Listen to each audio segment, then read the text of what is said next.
For years, Disney has been considered to be the ruler of family entertainment. They still are, but the pandemic has made things a bit harder for the company. It will surprise you to hear that in theaters, one of their biggest rivals has been outdoing them. That rival is Universal. Universal currently owns two family-oriented brands, DreamWorks Animation and Illumination Entertainment. While DreamWorks has had its struggles with different distributors over the years, it has done better under Universal's ownership. Illumination, on the other hand, has mostly had successes on their hands, especially with the successful Despicable Me franchise. So how did a company go from having a controversy that upset theater owners to beating Disney in movie theaters?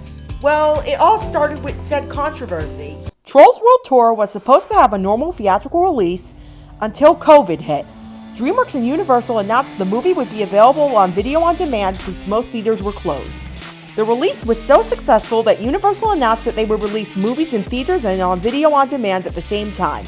Some theater chains even planned to stop showing Universal films because they were so mad at Universal's choice. After this controversy, Universal adopted a new strategy to appease theater owners. A few weeks into their theatrical releases, Universal films would be available on video on demand. The first family movie of Universal's that tried this strategy was DreamWorks' The Croods: A New Age. This movie, thanks to being one of the only two family films in theaters at the end of 2020, the other being The War with Grandpa, turned out to be one of the highest grossing animated films of the pandemic at the time, though it didn't make extreme amounts of money. You see, while other companies chose to put their movies on streaming around that time, like the cases with Soul and Wolfwalkers, Universal never gave up on theatrical releases entirely, unlike what they said before. Having a bit of hope, Universal may have decided to be different from the crowd of streaming exclusive releases that year to recover from their controversy. But also, to appeal to the families who weren't ready to go to theaters, they had the video on demand strategy ready to appeal to those audiences. Both these strategies eventually paid off. The Croods: A New Age wound up making $215.9 million at the worldwide box office, one of the few animated films during the pandemic to reach a gross of nearly $200 million worldwide.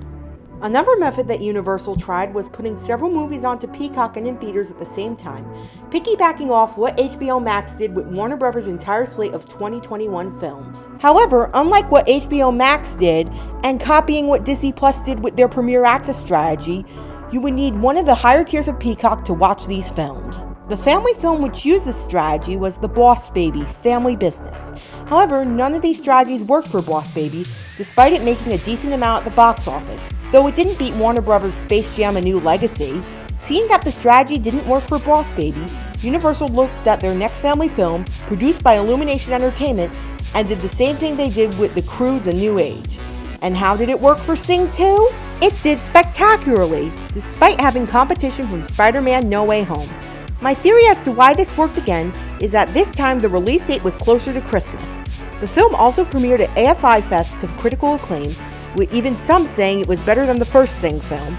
Plus, like the first Sing film, preview screenings of the second film were held, which had great word of mouth. With all this good publicity, it helped the film manage to do something shocking. While Encanto was killing it on streaming, Sing 2 was killing it in theaters, making nearly double the amount Encanto made at the international box office, with nearly $400 million. Fast forward to April 2022.